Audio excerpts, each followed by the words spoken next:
I hope to capture your attention for a brief moment of time.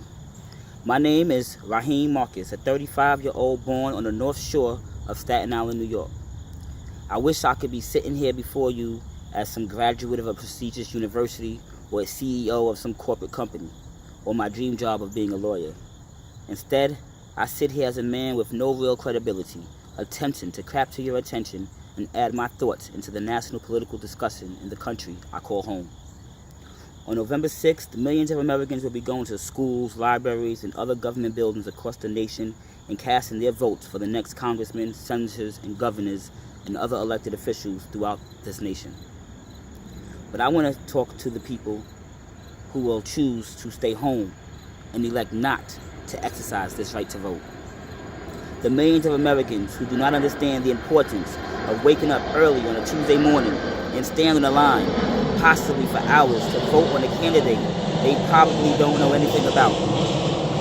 My goal here and now is to shed some understanding about the state of the nation and why staying at home is not an option.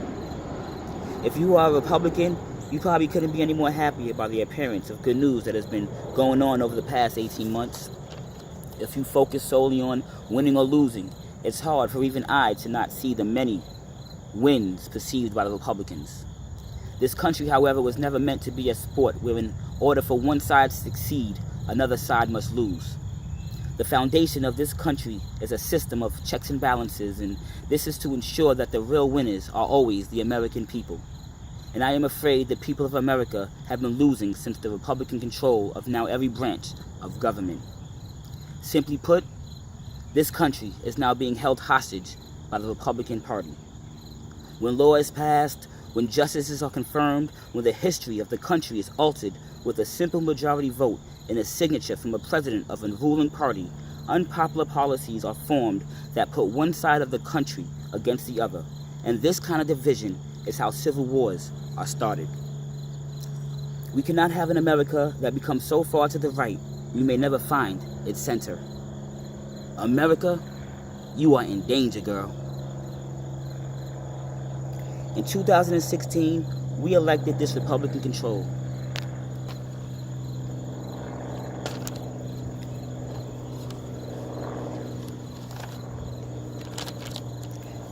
I don't think this happened because this was the direction this country was heading in. There were enough votes to ensure the Supreme Court would not have a 5-4 conservative leaning. But we didn't vote to protect the Supreme Court.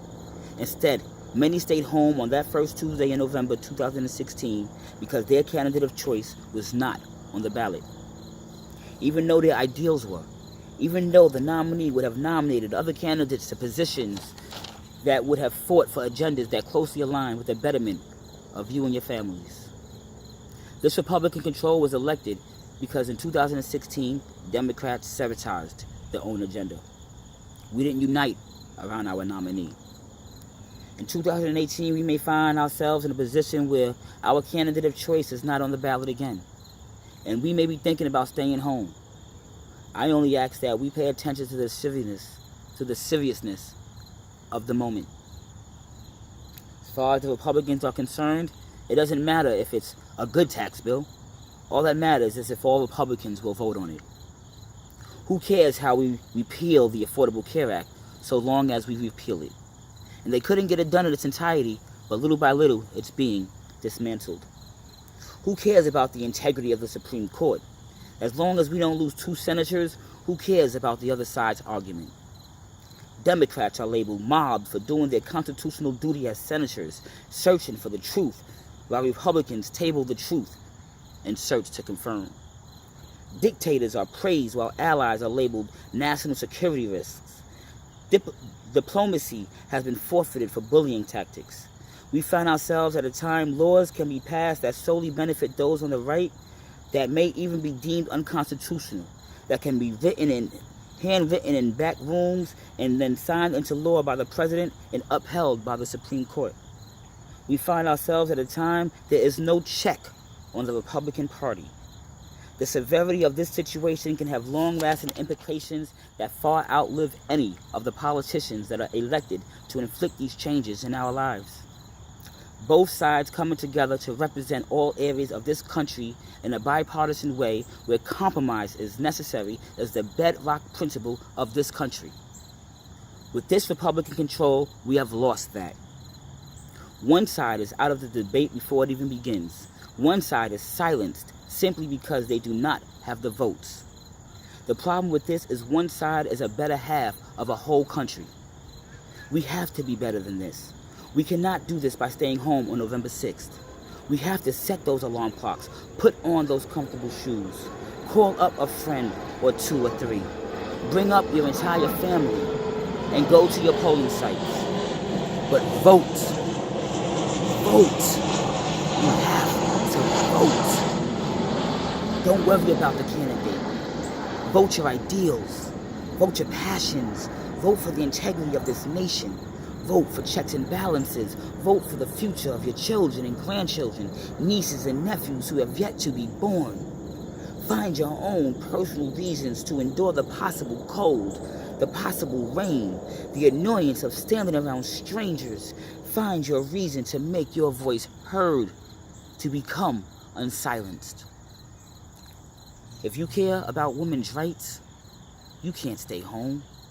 If you care about protecting immigrants like those in DACA programs, you cannot stay home. If you care about Russian influence in American elections, you just simply cannot stay at home.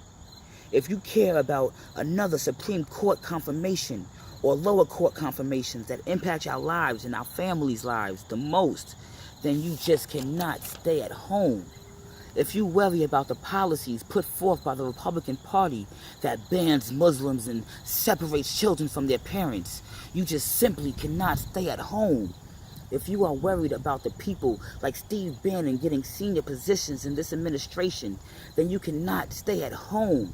If you worry about the state of this nation, then you will join with the millions of people who are going to vote on November 6, 2018. We must break free from this Republican control. We must break free. This is about our freedom. This is about our democracy. It's about sending the president and the Republican Party a message. They tried to silence women, but women will be the driving force for the change in Washington. It will be the women who says no more Republican control. Republicans may have thought they silenced you, but on November 6th, you will be heard. Join in with your mothers and aunties and sisters and grandmothers and all who have had to utter "Me Too." Join them at the polling sites, for our future of the nation depends on it. Remember, your most important votes are the ones done at the local levels. The people you put in office at local levels will impact your lives the most. So no, you will not be voting a president this November, but the repercussions of staying home will be far greater than the time you stayed home and allowed Donald Trump to become president, resulting in a Republican control of the nation. Staying home then set us back tremendously, and the consequences will last a generation. Let's not repeat this mistake in 2018. Let's not turn a blind eye and refuse to join the political process. The votes are going to be tallied. A political party will either gain control or stay in power. Your vote, this will undoubtedly affect you and your family whether you vote or not, whether you know this or not. This is why you don't stay home. This is why you don't pass your vote on to the next voter. The responsibility is yours. I want you to think back to November 8th, 2016, late at night, when you realized Donald Trump won the presidency. Maybe you woke up to it on November 9th.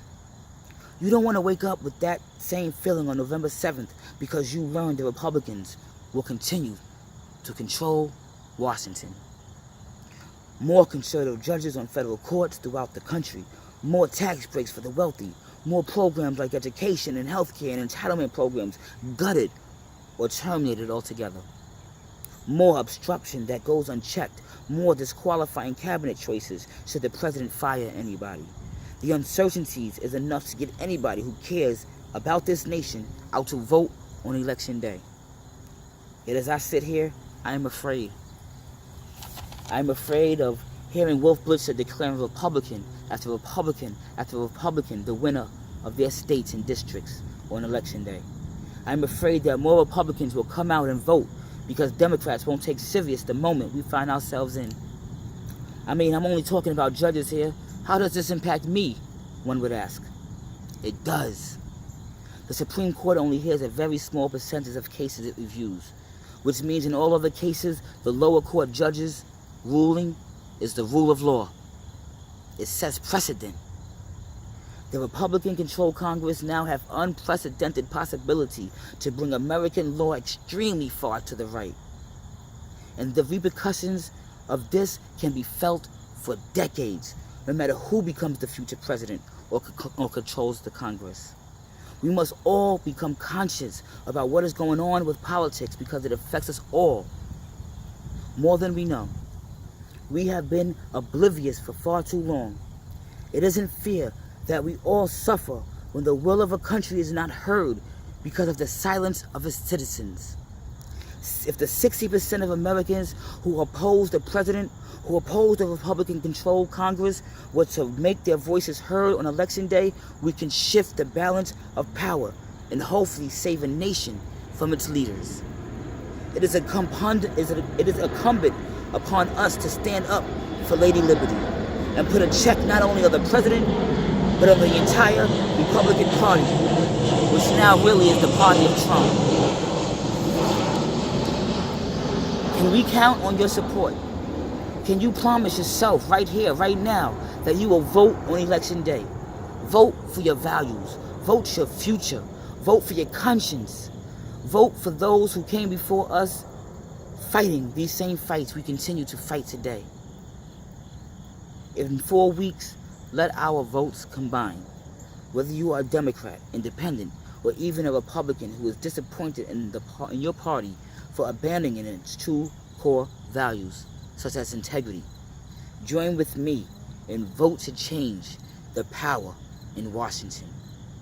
We can do this. Get to work. Spread the word. Share my message. God bless America.